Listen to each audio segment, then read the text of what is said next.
Good morning, students. Today we will discuss about the first chapter in your syllabus, that is democracy. So, in that context we will have a detailed discussion on the meaning of democracy, the basic features of democracy, and thirdly the types of democracy, and fourth and most importantly the different challenges that is confronted by democracy in India. So, let us have a discussion regarding the meaning of democracy. So, first of all, why we are discussing democracy?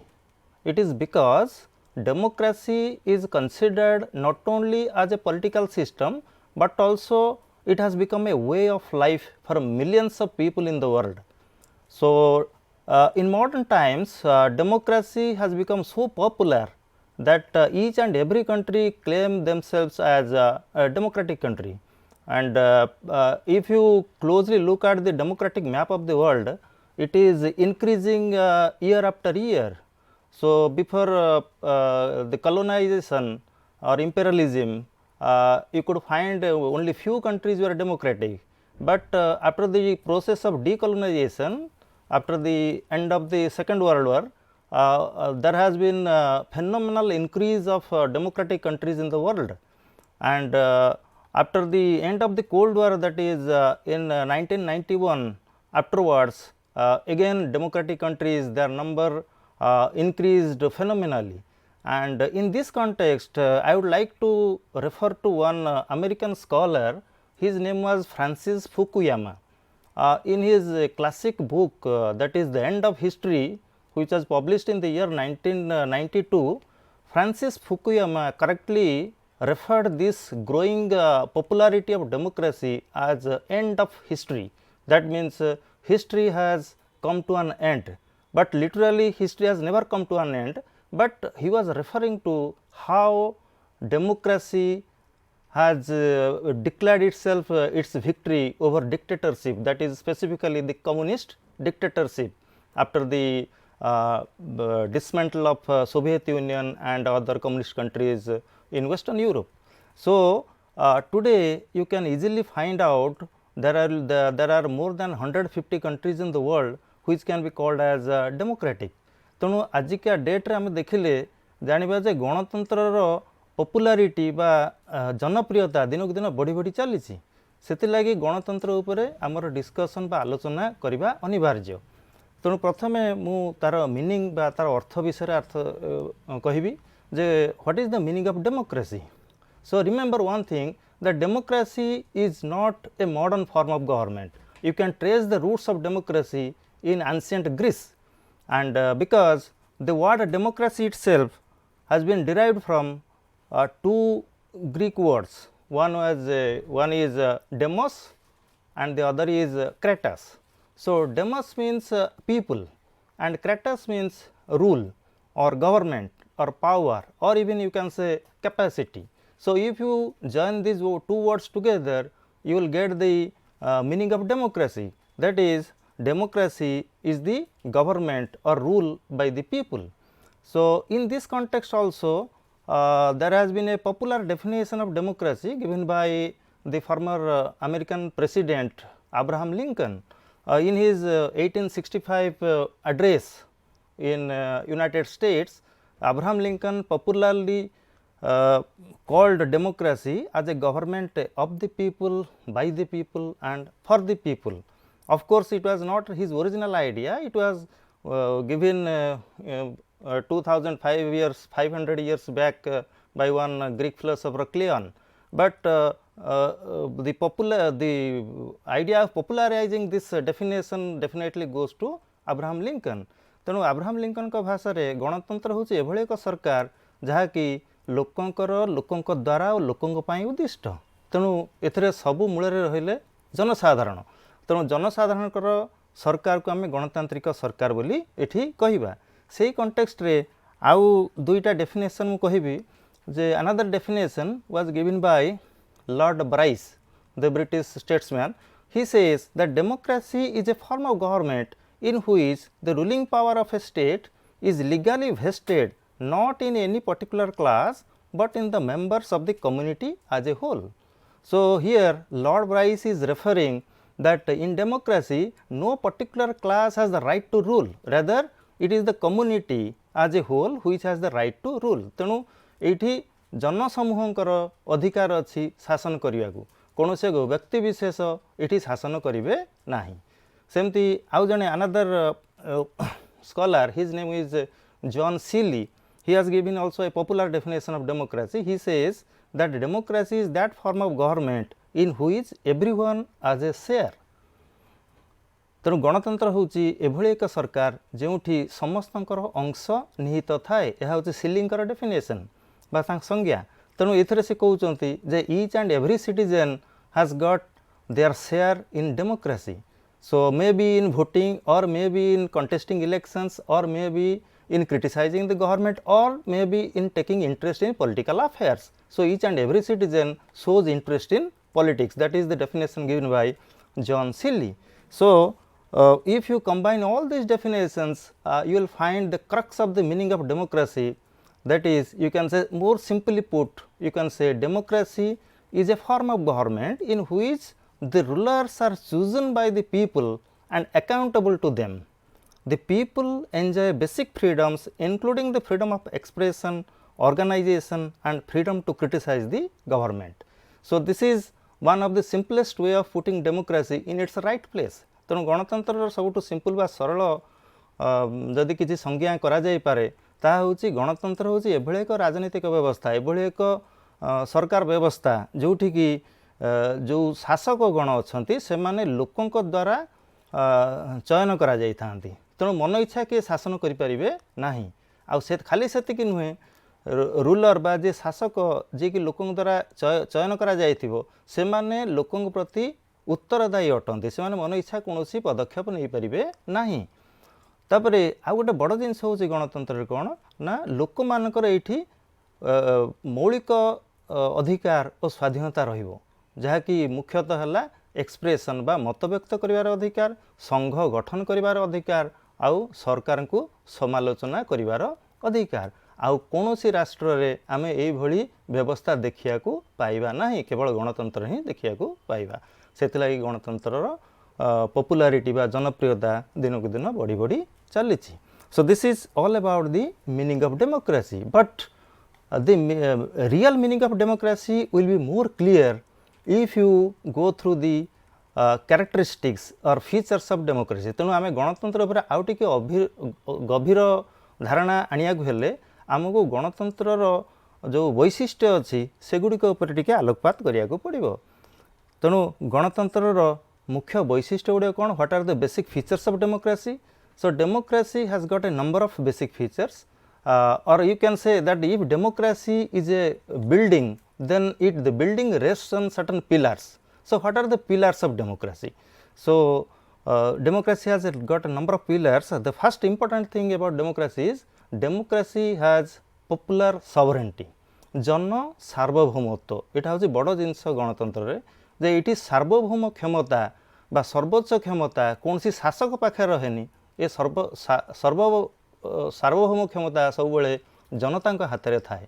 So, here the rulers are not supreme, the people are supreme.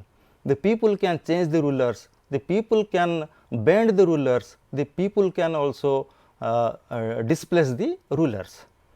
Second important feature of democracy is political equality, राजनैतिक समानता.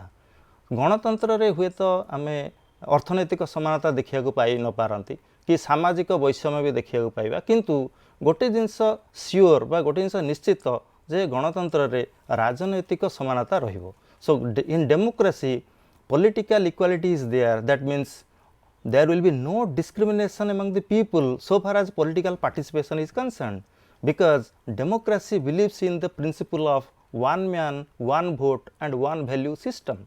So, one man, one vote, one value system is the basic norm of democracy. That means whether he is a rich or the poor, whether he belongs to a high caste or a low caste, whether he is an illiterate or a highly educated person, his value of vote is one.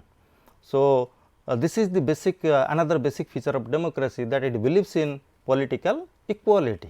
So, the third important feature of democracy is rule of law आईन शासन गणतंत्र रे सबले आईन शासन रहे so nobody is above the law so what rule of law says rule of law says that nobody is above the law everybody whether he is a powerful one whether he is a rich one or whether he has got a lot of qualification or whether he is born to a higher caste all are under the jurisdiction of the law. So this is about the rule of law. So law reigns, that means the law always rules, nobody is above the law. That is the another fourth feature of democracy. So third feature, sorry. So let us come to the fourth feature of democracy, that is majority rule. So in democracy the majority opinion is always respected, because unless and until the majority agrees no decision can be taken, because democracy is all about taking common decisions and common decisions can only be arrived if majority people agree. तेणु संख्या गरिष्ठ शासन यहाँ हूँ गणतंत्र आउ गोटे वैशिष्ट्य. Now come to the fifth feature of democracy, that is democracy believes in tolerance, सहनशीलता. ये गणतंत्र रे खाली मेजोरिटी बा संख्यागरिष्ठ मत को प्राधान्य देले चलबनी, ये संख्यालघु मतर मध्य सेमती तार इम्पोर्टेंस बा गुरुत्व रही. So minority opinion is also respected in democracy, so they are tolerated in democracy. So under democracy if a political party loses election, that does not mean that the same political party will be crushed, it will be eliminated. No, the opinion of that opposition party is also given equal respect as the opinion of the ruling party. So that is known as tolerance. Now we come to the sixth feature of democracy, that is democracy believes in basic rights and liberties of the people. So this is another very important feature, because no other country in the world gives certain basic rights to the people except democracy. You go to China, you will lose all your basic freedom and liberties, because China is not a democratic country. Or if you go to these African countries, most of the African countries which rail under a dictatorship, you will find the loss of your freedom.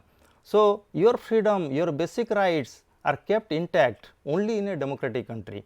Not only the freedom of expression, but also most importantly the freedom to criticize the government, the freedom to protest if the government takes any wrong decision, that is in the hands of the people in a democracy.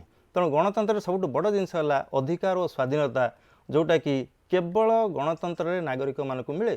कौन से एक देश जो गणतंत्र नाही सेठी ना लोकंकर कौन मौलिक सुविधा, मौलिक स्वाधीनता थाए ना मौलिक अधिकार रही थाए.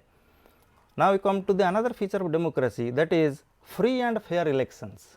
So under democracy the leaders are, the rulers are chosen by the people, and how they are chosen? They are chosen through a mechanism of elections. तेणु निर्वाचन रे मोर नेता माने बा शासक कौन लोकों द्वारा सिलेक्टेड होता है. तेणु से जो लोक मैंने जो भोट दे सिलेक्ट करती ताको आम इलेक्शन बा निर्वाचन बोली कहू. ताले ये निर्वाचन हो गोटे प्रक्रिया, किंतु गणतंत्र रे निर्वाचन सबले फ्री एंड फेयर बा मुक्त अबाध होता है. So here free and fair elections means the voice of the people is respected through ballot, whether it can be open ballot or it can be secret ballot, but the ballot is more important and ballot is also powerful than the bullet. So here the people's opinion is respected, and in democracy under free and fair elections there is possibility that the ruling party may lose. So if the ruling party loses election, that is the guarantee that elections are held free and fair. So that is another feature. So we come to the another feature of democracy, that is responsible government, responsible दायित्ववान सरकार. So democratic government is always a responsible government, it is accountable to the people, because once it comes to power it has to give a detailed list of its performance to the voters. Otherwise in the next election the voters will reject the political party and that leader. So the government has to be responsible, otherwise the people will throw the government out of power. तेणु गणतंत्र रे सबले शासक गोष्ठी लोकों प्रति उत्तरदायी रहिबे, नहेले लोके तांकु शासन रु विताड़ित करिदेबे. Last important feature of democracy is that in democracy the change of government is always done by constitutional means. सांविधानिक उपाय गणतंत्र रे सबले क्षमता परिवर्तन होता है। आज पार्टी एक्स पावर रे अच्छी काली हुए तो नेक्स्ट इलेक्शन रे पार्टी वाई पावर को आसीपे किंतु ये जो चेंज ऑफ गवर्नमेंट बा सरकार परिवर्तन आम देखुचे यहाँ शांतिपूर्ण आउ सांविधानिक उपाय होता है। कहीं ना गणतंत्र हूँ एभली एक सरकार एभली एक व्यवस्था जोठी बिना रक्तपात शासक गोष्ठी आ गोटे शासक गोष्ठी को क्षमता हस्तांतर करि थाए। So today the BJP is in power, tomorrow who knows another party may be Congress, it will occupy the seat of power. So this change of government will continue, but that change of government will occur without even a single bloodshed. So that is the basic theme of democracy, that change of government takes place, but that change of government is peaceful and constitutional. So these are the basic things that you must know regarding the meaning and characteristics or features of democracy, so that you can make a clear distinction between what is a democratic country and what is an authoritarian or non-democratic country. So now we will move to another basic thing, that is the types or kinds of democracy. So democracy can be broadly divided into, so you can find different types of democracy throughout the world, but basically we can have two types of democracy. One is direct democracy, the another one is indirect democracy. गोटे है प्रत्यक्ष गणतंत्र आ गोटे हूँ परोक्ष गणतंत्र। प्रत्यक्ष गणतंत्र को pure, the direct democracy is also known as pure democracy, and indirect democracy is also otherwise known as representative democracy बा प्रतिनिधिमूलक गणतंत्र बोली कहा जाए। So here if you go back to the roots of democracy, you will find that in Greece there was a democracy, but that was a direct form of democracy. But today this direct form of democracy has become obsolete, and you can hardly find any country pursuing this direct form of democracy except Switzerland. And in Switzerland the people they follow this direct democracy, under which the voters or the people directly rule over themselves. So without any representative they can rule over themselves, that is known as direct democracy. So in Switzerland, let us discuss about the direct democracy. In Switzerland earlier they had a system which was known as Landsgemeinde. Landsgemeinde, which is a typical Swiss word. In English the meaning of Landsgemeinde is open sky assembly बा मुक्ताकाश सभा। तेणु आगुरु Switzerland रे 13th century रे से माने मुक्ताकाश सभा रे से माने ओपन बैलेट रे बा खोलाखोली समर्थन रे से माने आइदर किछि रूलर को सपोर्ट करथले किबा खोलाखोली से माने तांको विरोध भी करूथले, तांको मुक्ताकाश सभा बोली कहा जाए। आउ परे परे 13th सेंचुरी परे से माने धीरे धीरे तांकर मेकानिज्म बा डायरेक्ट डेमोक्रेसी रो विभिन्न उपादान गुड़िक गढ़िया को लागिले। So today you will find in Switzerland they have got 4 important devices or mechanisms of direct democracy. So what are the 4 important mechanisms? The first one is referendum. Referendum है गण vote. Second is initiative. Initiative होची गणोद्योग। Third is recall. Recall है प्रत्याहार। And fourth is plebiscite. Plebiscite है लोकमत। So let us discuss them one by one. So referendum means it is a system under which if the law is passed by the Swiss assembly, that law never comes into effect immediately, rather it is sent to the people, it is referred to the people for their ratification. So the final verdict on the application of the law rests in the hands of the people, that is known as referendum. And referendum has got 2 types. One is compulsory, the second is optional. So compulsory referendum is followed in case of constitutional amendments, whereas optional referendum is followed in case of ordinary legislation.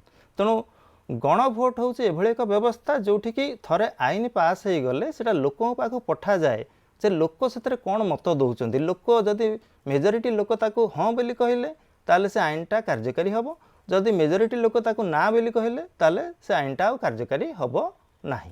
सेटा हूँ referendum. तापर आसूची initiative. Initiative रो अर्थ है गणोद्योग। गणोद्योग माने कौन ना, here the people can initiate, that means the people can take their own effort in drafting the law and they can send the law for the approval of the Swiss assembly. So, in India, suppose take the example of India, if you want to have any law, can you make that, or you can depend upon the parliament to draft that law? So, definitely we cannot make any law on our own, we have to depend on parliament to make that law. But in Switzerland the things are different. In Switzerland there is a system of initiative in which if the people feel the importance of making a law, they can easily draft a law and send it for the approval of the assembly. So, that is known as initiative. तेणु गणोद्योग हूँ एभली एक व्यवस्था जोठी कि लोक मैंने जब उपलब्धि कले से एक आईन आवश्यकता रही ताले से आईन एक चिठा प्रस्तुत करेंगे आउ सेटा को आसेम्बली को पठेबे तार अनुमोदन पाई ताकू गणोद्योग बोली कहुए. थर्ड हूँ रिकल. रिकल है प्रत्याहार. जदि कौन एक रिप्रेजेंटेटिव लोकंर कौन एक प्रतिनिधि निज काम ठीक भाव में सुचारू रूपे करिपारुना ताहले ताकू से स्थान रे रहिबार आवश्यकता नाही. तेणु ताकू प्रत्याहार करी आनिबार व्यवस्था इंग्लिश रे आमे कहूचे recall. So recall is a mechanism to withdraw those representatives who fail to perform their duties either or who are proved to be corrupt or inefficient, who cannot deliver goods to the people. So, those representatives are of no use. So, they should come back and in that place another representative can be sent. So, that is recall. You can imagine in India, do you have any power of recall? The answer is no, because once we have chosen a representative, that means he will continue for 5 years. But within that 5 years, if that representative proves to be inefficient or corrupt, or if he fails to deliver goods or keep his promises, do you have any control over him, or you have to wait for him for 5 years to teach him a lesson? Definitely you have to wait for 5 years, but this is not the case in Switzerland. In Switzerland, they can easily recall that representative who is a damn failure. So, this is another mechanism. And lastly, there is a plebiscite. Plebiscite जाको हम कहली जे लोकमत. So, plebiscite is similar to referendum, but under plebiscite, if the government faces any difficult question, it can put the question before the public to know the opinion of the public, whether the people support it or the people oppose it. If the maximum people support it, then the plebiscite is accepted. If the maximum people reject it, then the proposal is rejected. So, plebiscite is often used, and plebiscite is only advisory in nature, it is never going to be compulsory. So, these are the 4 important mechanisms, or you can say methods or devices of direct democracy. तेणु प्रत्यक्ष गणतंत्र ये 4टी है मुख्य उपादान. तापर आम आसुचे indirect democracy बा रिप्रेजेंटेटिव डेमोक्रेसी, जोटा कि बहुत देश में प्रचलित, भारत में प्रचलित, अमेरिका, ब्रिटेन हो, फ्रांस हो, जर्मनी, बहुत देश अच्छी जोड़ा गणतांत्रिक देश. स्विट्जरलैंड को छाड़देले सबू देश में देखुचे इनडायरेक्ट बा प्रतिनिधिमूलक गणतंत्र प्रचलित. So under indirect democracy the people elect the representative and that representative rules the country on behalf of the people. That means the government is not formed by the people, rather the government is formed by the representatives of the people. And this has become mandatory because of large size of population, and because of complications and other difficulties in managing the affairs of direct democracy.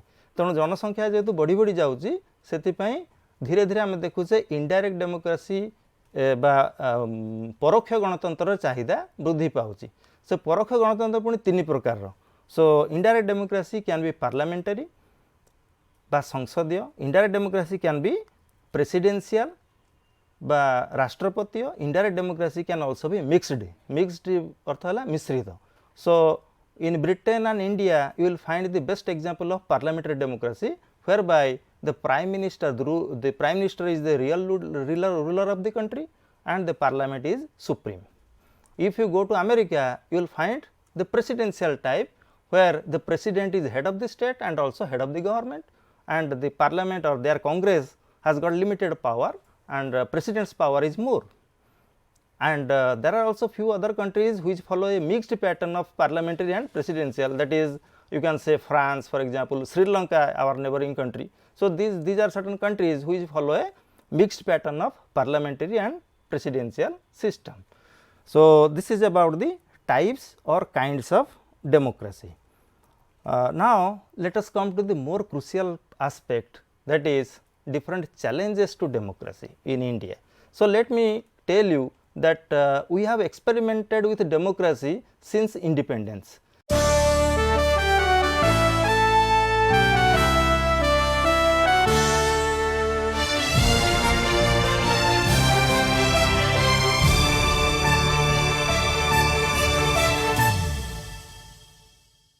So, few scholars they cast aspersions on the success of democracy in this country by saying that India is so divided on caste lines, communal lines, so much illiteracy is there, so much inequality is there, how democracy is going to be successful in India. But we have proved them wrong by successfully holding elections periodically, and also change of government had been there with peaceful and constitutional means.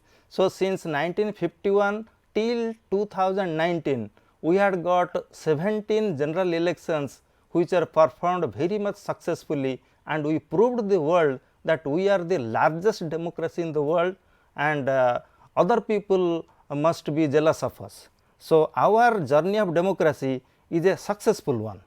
तेणु आमर जो गणतंत्र जो यात्रा आम करे 1950 स्वाधीनता परठू 1951 मसीहा इलेक्शन परठू एपर्यंत आज पर्यंत, तेणु देखा गले भारत में सब बेले सरकार परिवर्तन घटी शांतिपूर्ण उपाय घटी, तेणु आम एक सफल भाव में गणतंत्र को परिचालित करिछे। किंतु एते सफल हेले मध्य तथापि आमर किछि चैलेंज बा किछि आह्वान रही गणतंत्र प्रति। आउ एठी आमे पांचटी मुख्य आह्वान को दृष्टिगोचर को आनिबा। फास्ट होची इनइक्वालिटी बा वैषम्य, सेकेंड इज इलिटरेसी बा निरक्षरता, थर्ड इज रीजनलिज्म बा आंचलिकतावाद, and fourth is Naxalite problem बा नक्सल समस्या, and fifth most importantly the gender inequality बा लिंगगत वैषम्य। तेणु से विषय बर्तमान टिके डिटेल मु आलोचना करी। So the first important challenge of democracy in India is inequality. So वैषम्य बा inequality. So, you must know that democracy believes in one type of equality, that is political equality, but it ignores economic and social equality. But do you think that political equality will be successful without economic and social equality? The answer is no, because equality or democracy is a holistic concept. You cannot touch upon only one aspect of equality and ignore other two. All the three types of equality must go simultaneously. तेणु गणतंत्र सफलता राजनैतिक समानता जी आवश्यक सेमती सामाजिक समानता और अर्थनैतिक समानता आवश्यक। किंतु भारत में कौन देखा जाउछि? भारत में आम देखुचे दुई प्रकार मुख्य वैषम्य देखा गोटे है सोशल इक्वालिटी बा सामाजिक वैषम्य, आ गोटे हूँ इकोनॉमिक इक्वालिटी बा अर्थनैतिक वैषम्य। So regarding social equality you must aware of the social discrimination against the backward communities in India, the Dalits or the scheduled caste, the tribals, and the caste system is the major factor which creates social inequality in the country, and discrimination, large scale discrimination is going on against the Dalits and backward caste in the country. So, do you think in that context democracy will be successful? So, I would like to quote Dr. Ambedkar what he said once in the Constituent Assembly. He said that democracy will be a top dressing on the soil which is basically anti-democratic. So, democracy is a top dressing on the soil which is basically anti-democratic, because our society is anti-democratic, our society believes in inequality. So, how do you think that democracy will be successful? So, Ambedkar, although he was optimistic regarding the success of democracy, but he had his own opinion and he cast aspersions on the success of democracy in the country, and it has been proved true in various instances whereby you will find day by day the atrocities on the weaker sections of the society are increasing rapidly. तेणु आम देखुचे जे सामाजिक वैषम्य देश में हटी ना, जदिव आम 70 वर्ष ऊर्ध्व स्वाधीन हेले तथापि एवं जातिभेद आदिवासी संप्रदाय प्रति अविचार, महिला मान अविचार एगुड़िक समाज में एवं भी रही। तेणु ये गणतंत्र यहाँ हूँ गोटे मुख्य समस्या। सेकेंड इम्पोर्टाट चैलेंज हूँ सेकेंड इम्पोर्टाट इनइक्वालिटी वैषम्य हूँ अर्थनैतिक वैषम्य बा आम कहे इकोनॉमिक इनइक्वालिटी। तेणु जदि समाज रे सबु वर्गकर आर्थिक स्थिति समान न रहे ताहले जदि धनी गरीब तारतम्य जदि अधिका रहे ताहले गणतंत्र स्वाद कौ मान पाखु जीव गणतंत्र स्वाद केवल धनी मानक पई जीव। So it will be, so if the society, if there is unequal distribution of income and wealth in the country, then democracy will be reduced only to suffrage for the rich and sufferance for the poor. The poor people will suffer because they will lie at the bottom of the society. So this huge gap between rich and the poor is a major challenge, or you can say a major problem or hurdle in the success of democracy. In this context, I would like to quote one famous French economist. His name is Thomas Piketty. So Thomas Piketty wrote a brilliant masterpiece, and the title of his masterpiece was Capital in 21st Century, which was published in 2013.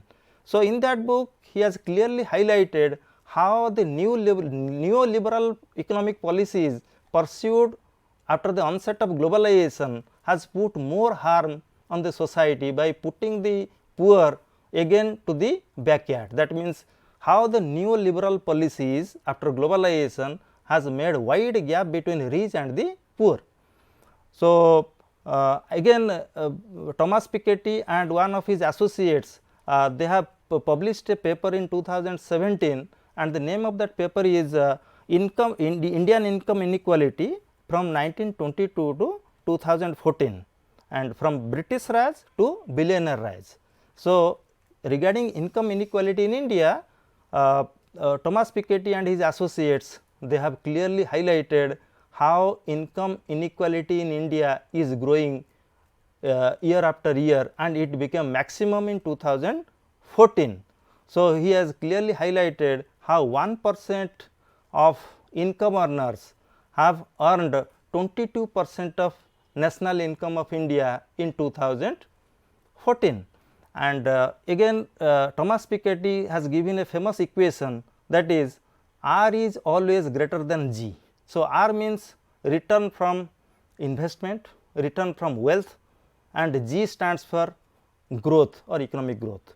So Thomas Piketty says that after liberalization or after globalization, economic growth has been there, but that did not mean that the benefits of economic growth is being shared by each and every section of the society. Rather, he has pointed out and he has proved from income data of India since 1922 to 2014 that the periods of higher economic growth has also been periods of greater economic inequality. That means the rich has become more richer and the poor has become more poorer. So that is the challenge before democracy in the country. So the richest 1%, so what is the latest data says? The latest data says that the richest 1% of Indians own 58.4% of wealth. The richest 10% of Indians own 80.7% of the wealth. So is it not alarming? Is it not creating a huge gap between the rich and the poor? तेणु धनी तेणु जो अर्थनैतिक व्यवस्था आमर चली धनी मैंने अधिक धनी हो जाती आ गरीब मैंने अधिक गरीब हो जाती। जस्ट इमेजिन कर लास्ट 10% जो लोक रहिले तांको पाखरे केते वेल्थ रहइबो? The last 10% of Indian population they only own 0.2% of the wealth of the country. So this is a major challenge to our economic system, that the country is growing, people are getting rich, the growth rate is there, but the benefits of growth is not percolating equally to every section of the society. So it has been estimated by one Oxfam report published in 2020 that the total wealth of 63 Indian billionaires is higher than the total union budget of India in 2018-19. भारतर 63 जन जो कोटिपति तांकर जेतिक संपत्ति रही 2018-19 budget रे केंद्र सरकार budget रे भी ताठू कम संपत्ति दर्शा जाइछि. तेणु भारत रे केमती सरकार को पाखरे कम धन रहुछि आउ व्यक्ति विशेष पर्टिकुलर धनी मानक धन केमती दिन को दिन बढ़ी जाउछि, जहाँकि गणतंत्र प्रति एक मुख्य आह्वान. Now come to another basic challenge, that is illiteracy. So illiteracy बा निरक्षरता यहाँ हूँ गणतंत्र मुख्य चैलेंज कहीं ना गणतंत्र कहले खाली लोक आसिक भोट देदेले सेटा गणतंत्र नुह. So democracy never begins and ends with people casting their votes. The people must actively take part in decision making. The people must actively criticize the government if the government takes any wrong policies. So it requires a minimum level of knowledge. So how the people get knowledge? Unless and until they become educated. So illiteracy therefore is a great challenge to democracy, because in this context I would like to quote one 18th century British philosopher. His name was John Stuart Mill. He said once, his opinion was that universal education must precede universal adult franchise. That means before giving right to vote to everybody, you must ensure that everybody is literate, that means everybody is educated. Otherwise, if you give right to vote to an uneducated person, his right to vote is wasted. He will misuse that right to vote, and the government that he elects, it will also be an unproductive government. So democracy involves certain amount of literacy or knowledge on the part of the people. Another quotation I would like to give, that was given by the father of the nation, Mahatma Gandhi. He said that what is really needed to make democracy function is not knowledge of facts, but right education.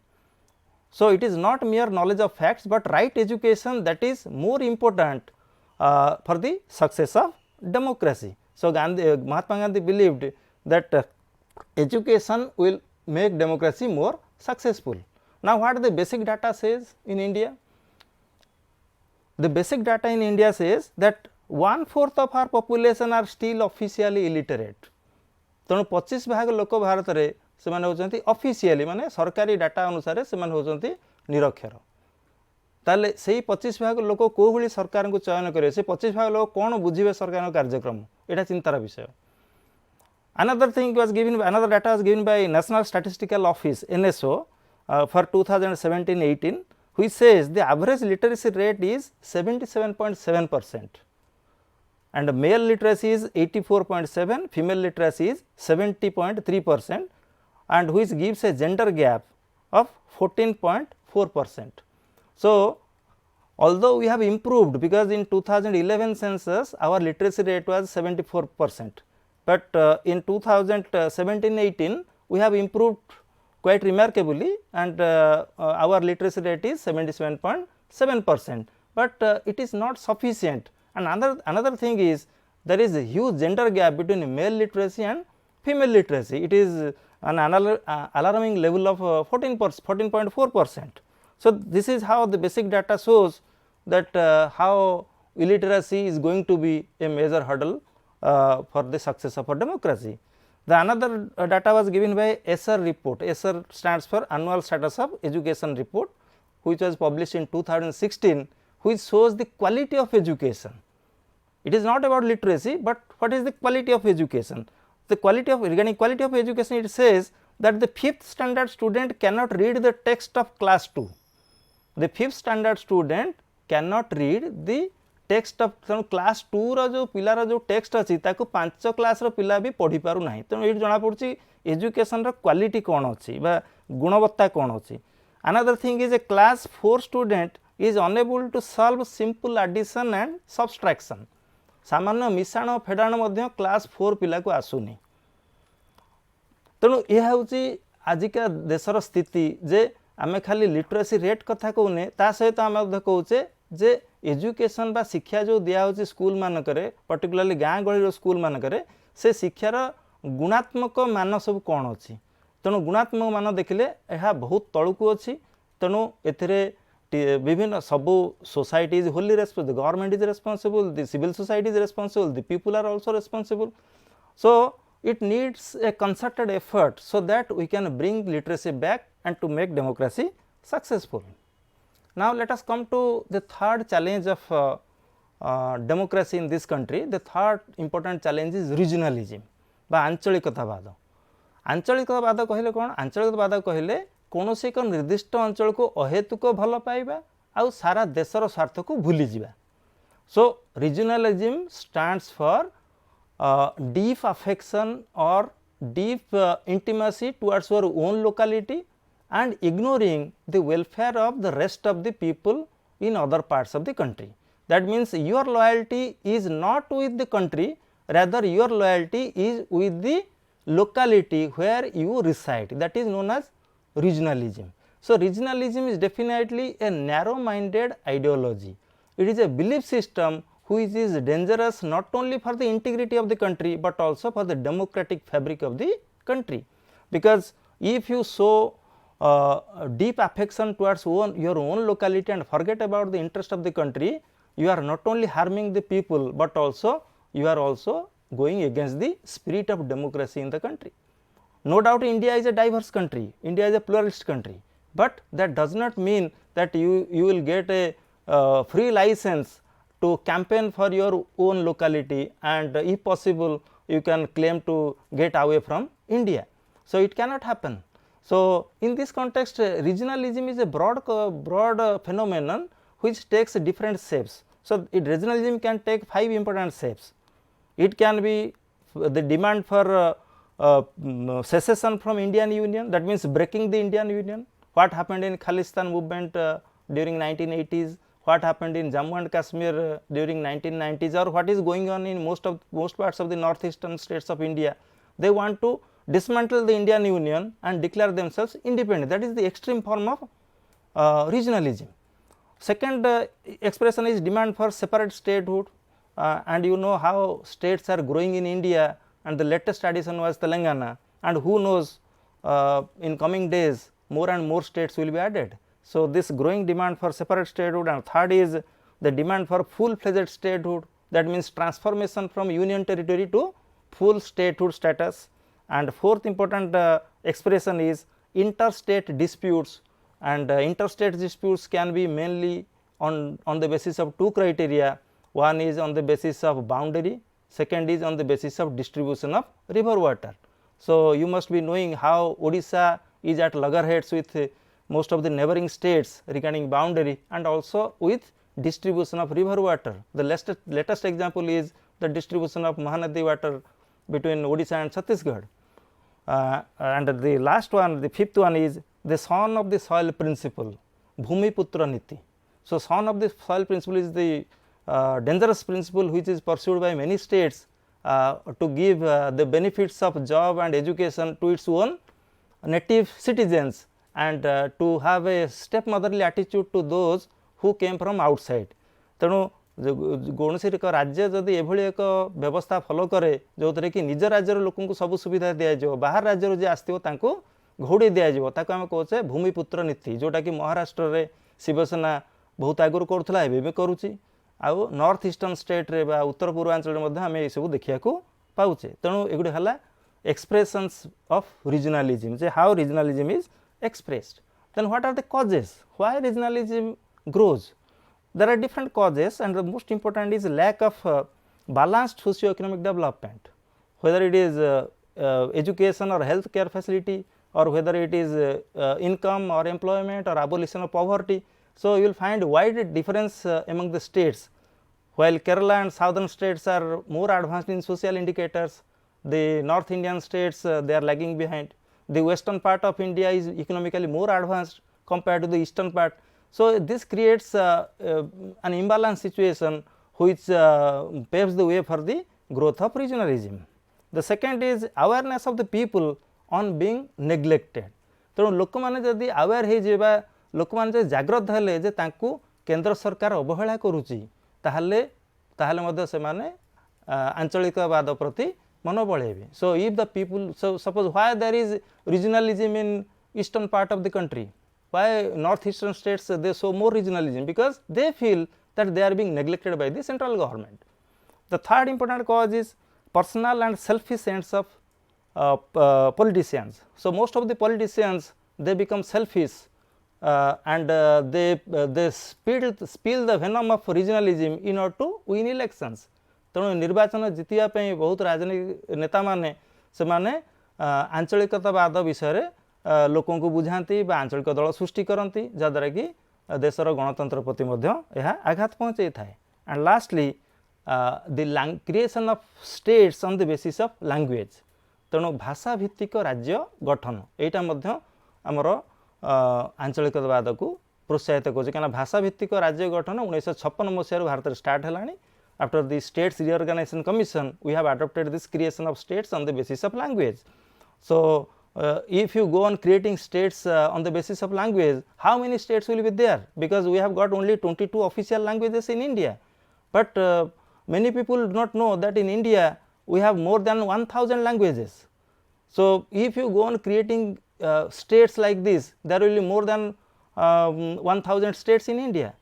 So can you manage with those states? So this creation of states on the basis of language, that is also a dangerous principle which was followed by the then Prime Minister and later on by many succeeding Prime Ministers, but it actually germinated this regional aspirations among the people. So this is how regionalism is also another threat to our democratic system. Now let us come to the fourth important challenge of democracy, that is the Naxalite problem.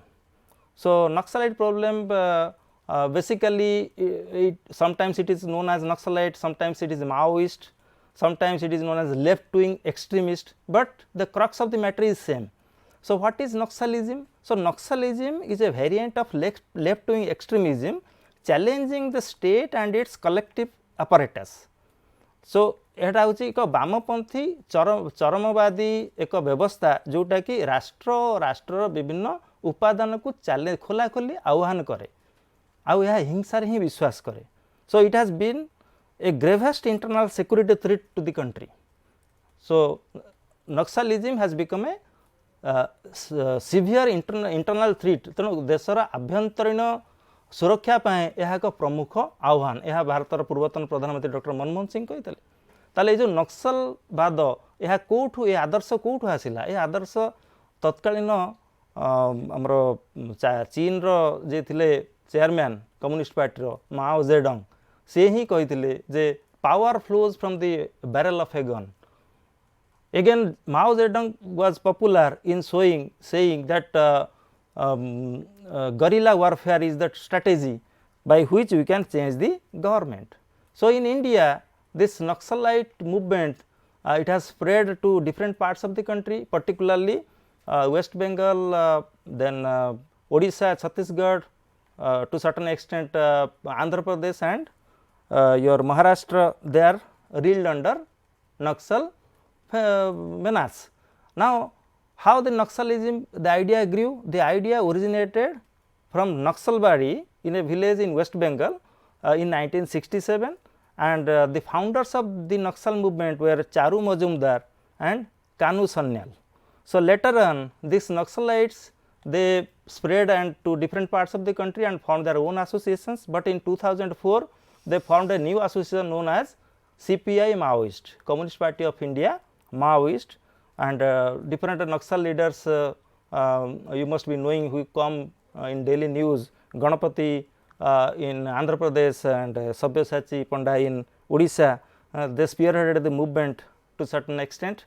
So as many as 9 states in India they reel under Naxal menace, and again you will find there is also the concept of urban Naxal. So today in 2016 onwards we find this सहरी नक्सल यही कथाटा बर्तमान पदा को आसी जहाद्वारा कि विभिन्न शिक्षानुष्ठान जो मैंने पाठ पढ़ाऊँच शिक्षक हूँ छात्र हूँ the writers even the journalist they are now supporting these Naxal activities and they are popularly now called as urban Naxals, and they are also another threat to our democracy because Naxalism always believes in violence.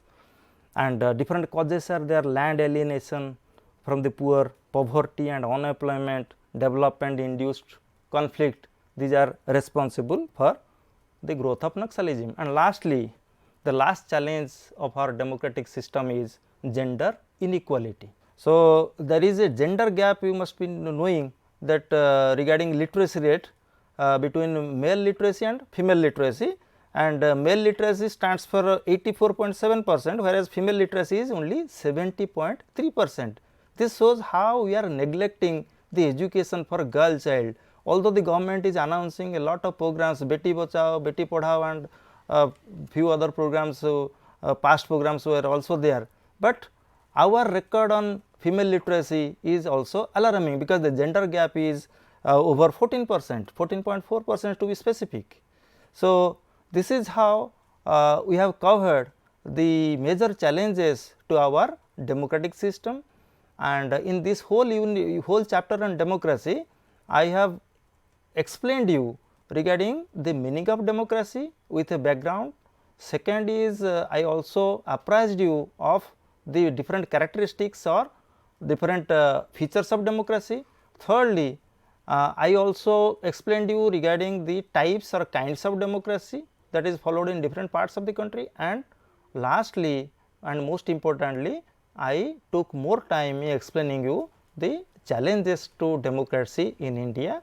5 challenges: inequality, illiteracy, regionalism, then Naxalite problem, and lastly this gender inequality. So, this is for today's class.